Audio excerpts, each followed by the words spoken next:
right. Hey, what's up, everybody? It's James here with the Salon Movement. I'm here with my partner in green crime, Kurtis Brown. Kurtis is over in Vancouver.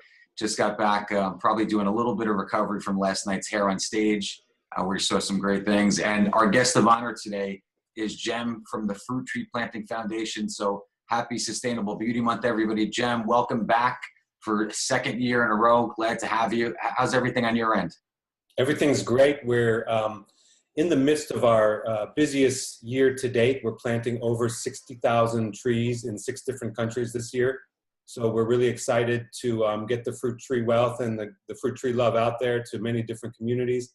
And we're especially excited to partner again with Davines and its partner salons on Sustainable Beauty Month. That's great. That's great. You know, I feel like it's always hard to say the Fruit Tree Planting Foundation, but when I relate it back to clients and people in the salon, I always talk about it like the giving tree, right? So the community gets involved, they're planting fruit trees. The interesting part that I never thought of when we supported the first one was the income that actually helps to generate. That is really the bigger impact. But I know you want to talk a little bit about the very first version of Sustainable Beauty, I think, which was day then, that went to week and now is month. But can you tell us a little bit about that planting in Brazil? Yeah, we planted in Brazil back in 2013, and kind of touching on the reason why we're so passionate about this work in general is that fruit trees are they're magic. They do so many things. I don't know of anything else, any other initiative that can help clean the air, the water, the soil, can provide sustainable, organic, perennial nutrition for communities, and also serve as income generation. And also bring people together around a central cause. So that's sort of the magic of it that we really love. And we got to implement that in Brazil with generous support from Davines and its partner salons. And we just had a follow-up visit there last month. And we're very happy to report some of the successes that we saw. Some of those trees are huge. They're providing fruit for families and for schools. I think the viewers might see a few photos of those trees that we just took last month. And in the 5 years since we planted them, they're already almost fully mature, providing so many benefits for communities there. We got a few quotes from teachers at the schools that I wanted to read because it kind of tells the story from a different perspective.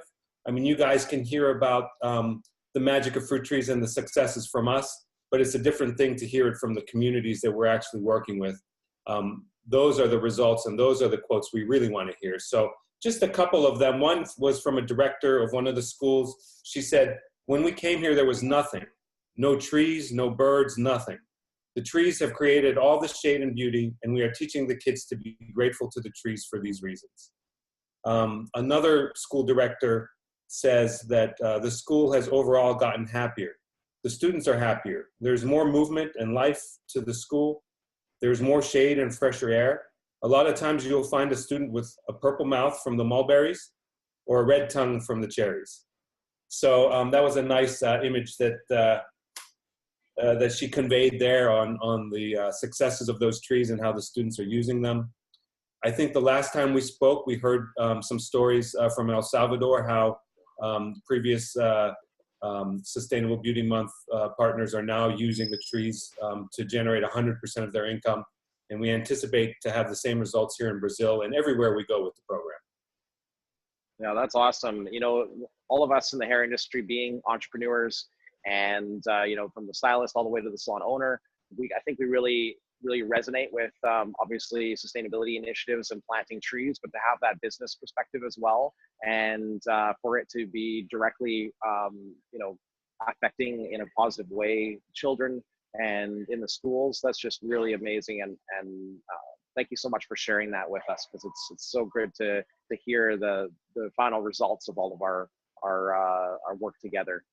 Yeah, thank you guys for the support. We literally couldn't do it without you guys. So we're really excited to have found those results in Brazil. I should add that we also quantify our survival rates when we go back to communities, and we're pleased to report that we have over 90% survival in Brazil.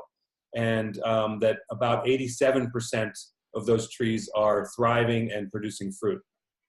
Wow, that's awesome. Yeah, that's fantastic. I know this year's project is in Peru. We talked a little bit about that, and Davines had sent some information around to the salons about it. But can you give us some details on this plantation, on this 5 families, I think you had said, or 5 communities? 5 communities. Actually, this year's collaborative project is going to be very exciting. It's the first time that we're working in this region. We've partnered with a wonderful nonprofit out there called Conapac. They work on sustainable initiatives in the Amazon region. So we are actually working with 5 different communities, 5 villages that are on the outskirts of the Amazon and in areas where income is an issue. So we held a series of village community meetings through our partners there. And perhaps you can show one of the photos from that meeting that I sent over so that folks can get a visual of what they look like, where we asked the communities exactly what type of fruit trees would they prefer. Because we're here for the communities. I mean, yeah, we have ideas on what trees might do well and which ones we've had success in the past. But ultimately, we're there to provide what the community wants. So whenever we can get input and requests from communities on exactly what types they want, that's the ideal situation. So we held a series of meetings and came up with a list of 15 different types of fruit trees.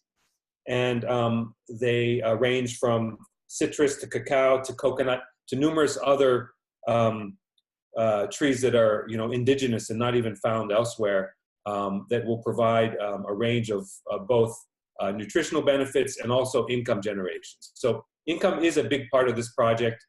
The communities selected their trees, partly keeping that in mind, and they're going to band together to get the fruit to market and be able to help sustain their own families with it. So we're really excited to work with these 5 different communities on the outskirts of the Amazon there in the Iquitos region of Peru. Yeah, that's great, Jen. We obviously love working with you. We're really excited to be able to start sharing some of the things that other salons are doing in support of Fruit Tree Planting Foundation in Sustainable Beauty Month. We're going to post some of those videos up for the rest of the month as we go. We really love having you on the show again. It's been great. We will put the photos up when we do the edit on here so you can see some of the great things that Fruit Tree is doing.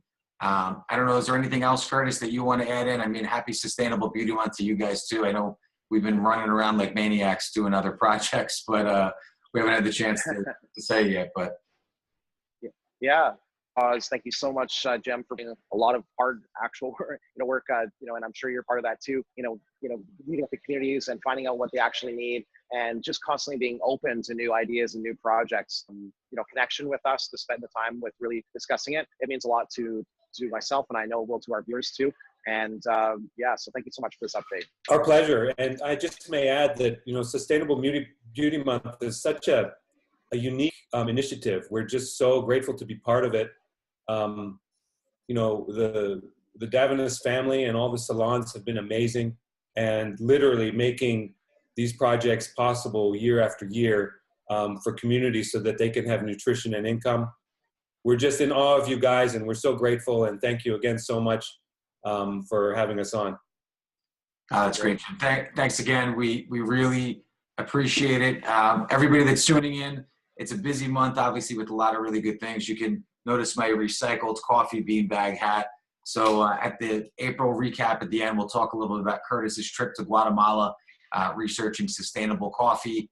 Kurtis just filmed at Heron Stage in Vancouver. We're going to be over at Ion's event for Wellscape, which supports Fruit Tree Planting Foundation, on Monday the 16th. Then we're back again for Kurtis's Well-Fed Beauty on the 21st of April in Victoria. And then our Earth Day Festival, I think we call it now, will be on the 22nd, right on Earth Day proper this year. So really busy month, really happy to support Fruit Tree. Jem, we bow to you as usual, the man with the pickup. And if you guys saw our call last year, you had a pickup truck with shovels in the back, and the middle of the desert apparently gets better Wi-Fi than we do here in Pittsburgh or New Jersey. So I don't know how that works, but definitely happy to have you on, and happy Sustainable Beauty Month to everyone.